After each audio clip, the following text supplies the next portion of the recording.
Hey, I just wanted to make this video and I wanted to say thank you to Beebs for posting the link to 88 Finis Temporis in our Hangout. It's been a while since I'd watched their videos, and they definitely do understand that the stuff that you're seeing is within the actual stars themselves, the constellations. And so they're picking up on that star pattern that's being used. But they are also detecting warnings for sure. There's warnings going on. Anyways, I want to show you what I've seen afterwards, after watching the video, just to show you it playing out. So this pattern that they're detecting, the 9/11, the 88, with the Mary, is shown really well in this scene in Gotham. Season 4, episode 10, Things That Go Boom. Alright, so I'm going to show you that. Then afterwards, I'm just going to direct you to 3 places you can go to follow up on a lot of good information and to explain very quickly what I'm talking about as far as why I would recommend those 3. So anyways, real quick, he's going to put the music on. It's going to be playing Ave Maria, and then we're going to see the 911. Then we're going to see a girl putting on lipstick, and she's putting it on all over her face. And a lot of times when girls put lipstick on like that, we say, you look like a clown. Okay, so it is in reference to the clown, and she's oddly holding a mirror in a weird position, and next to her is a guy standing there with feathers for the constellation Columba, while he's standing in front of the word arc. Okay, and then the 88 appears. Now, before all of this happens, though, the 88 says his day is Thursday. So whatever they're conveying in here, his day will be Thursday. So whatever they're conveying, that will be true. Because they're dealing with true things, because they're dealing with true constellations. So, anyways, here I just want to show you, and I want to show you in the stars. Alright, so we've got our arc, our bird, our feathers, our clown, serious, are you serious? And then over in the north, we have Cassiopeia with the mirror.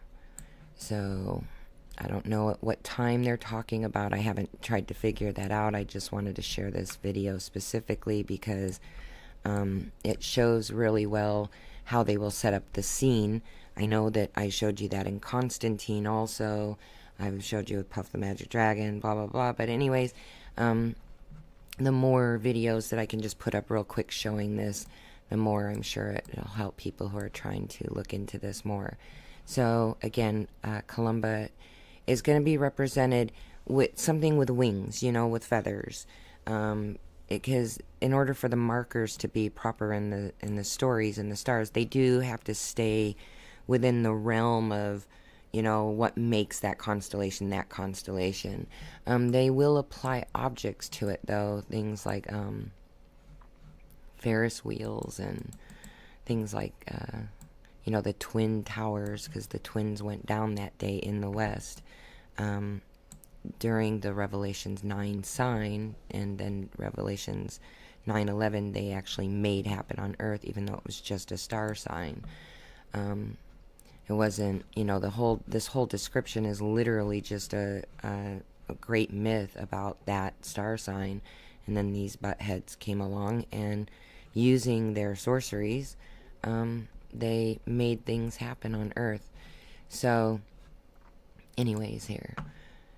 Again, I recommend going and seeing 88 Finis Temporis' channel, because they definitely can see that this is all in the stars, and they're detecting it in a certain way, whereas I focus more on the movie stars themselves being the constellations, which, by the way, there's the 88 main constellations also. So 88 is important, and I'll explain that over at the end here. So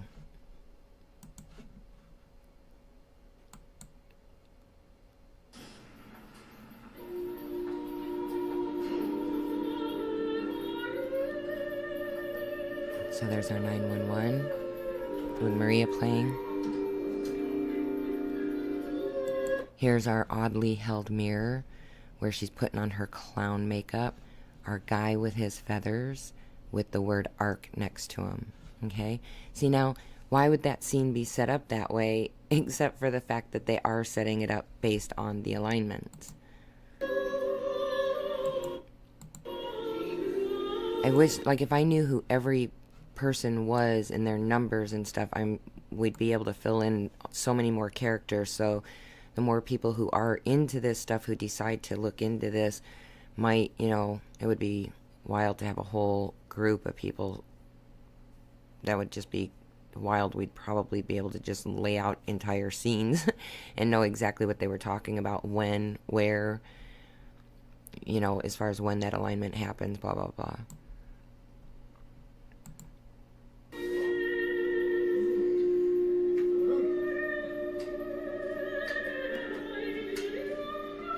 I don't like that song. My ma used to beat me to it. So he's got B125, which is 88, because B is 2, and that's 8. People looking at those numbers are not crazy for looking at those numbers. There's repeated numbers: 88, 42, of course, the big one, 23, 322, 666, 45, 15. It is a very... it's not that large of a group of numbers, actually. And they're just constantly overly repeated over and over and over and over and over again. And 23 is often linked to Sirius because of when Sirius rules. In July 23rd to August 23rd, I think it is. And then, 42 is often linked to Jupiter. And these numbers are important because... and the reason that the numbers are then repeated is because if you're also giving alignment and those numbers match specific times, like the 666 or the 88s and stuff like that, where they are a specific part of the constellations in the alignment, then those numbers are also going to be part of that those patterns being repeated over and over and over again. And people are definitely detecting that stuff. Okay, so... anyways, again, that was 88, Finis Temporis' channel, about the Mary Magdalene, 88, 9/11.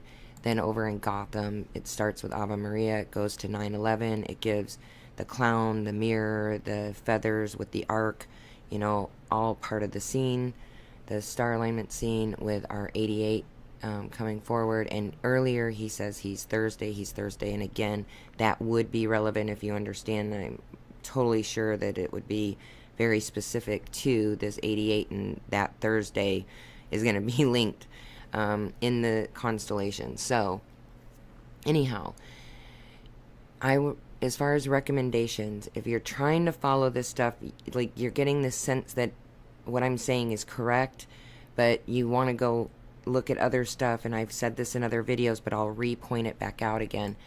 Go watch this Back to the Future video on Barely Human 11's channel. They totally understand that using the movie stars as constellations, as links to the planets and stuff, that the mythology of the stars is being told, but at the same time giving the warning through that.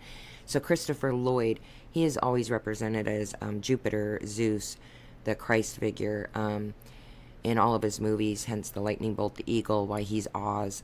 Those are the main characteristics of any movie star who is specifically representing Jupiter at certain times. They will definitely have these common themes with them. So John C. Reilly and Christopher Lloyd are a perfect example of the unity in which both their characters are representative of Jupiter. So Jupiter is wanting to defeat his father time, Kronos, our clock tower. Okay, they're using the wire to connect to Father Time, and Pluto, Hades, one of the brothers, was Marty, and in the script itself, he was actually called Pluto Man. So Pluto Man, Hades, and Zeus, Christopher Lloyd, they put Poseidon in by using the ice sculpture in the dance, the Poseidon ice sculpture in the dance, so that we would have reference that those three brothers are dealing with Kronos, Father Time, but all in the process of giving an elaborate warning of a 9/11 event coming in the future. And it also seems that through the walk, they might also be warning of the Willis Tower in Chicago. Could be wrong, but that's the way it looks. Anyways, okay, so check that out. Then go over and check out Kubrick's Odyssey 2 by Jay Weidner, specifically dealing with the Space Odyssey. And understanding that, how do I want to explain it? Okay, hold on a second. All right, I would go to Kubrick's Odyssey 2 and check out the whole thing on the Space Odyssey. And then, again, I recommend going and checking out this channel and going and watching the videos on Zeus and Charlize Theron, Therion, and all these different videos where you'll start to see the syncs of, different things, just to mix that into the information.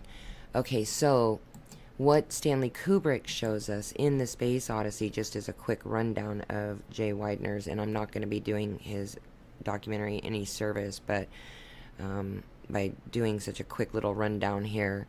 So again, I can't recommend going and watching it enough, but ultimately what happens is there's a star alignment, and every time there's a star alignment where we touch the monolith, when we're touching this monolith, it changes or transcends the human minds in some way. So we have a star alignment. We had Revelations 9, an actual star alignment happened. It really happened in the stars. On September 9th, or September 11th, I'm sorry, Revelations 9 did actually play out in the stars, 2001, 9/11. Then we were transcended through the monolith, through the TV screen. We were all transcended. Then Revelations 12 happened. After Revelations 12 happened on 10/1, not on the same exact day, but we had the major star alignment. Then we had yet again, through the observance of through the monolith, we were transcended to Vegas, to the second largest attack, right? So now we've had two, the first largest and the second largest attack, both preceding the star alignment, and we were all transcended through the monolith. And it will change how they make the laws, how they do all this other stuff. So the magicians, the sorcerers, they are indeed using the mythology of the Bible, the stars, the alignments, and they are making events happen. And then in the movies, they are using the constellations, the star alignments, to warn of the events that they're going to make happen. It's really not that awfully complicated, especially if you are people of the means and you control all those narratives. I mean, think about that. They control all those narratives too. So that's pretty much what's going on. And if you want to understand that better, and you really want to start learning how this is their language, the stars, and how every one of these movie stars, if you know their position and why it's all being represented, you're going to see that that's the repeated constant pattern throughout all of this. But anyways, I want to say thank you again to Beebs for posting the 88 finis temporis video to watch that sent me back on this rant.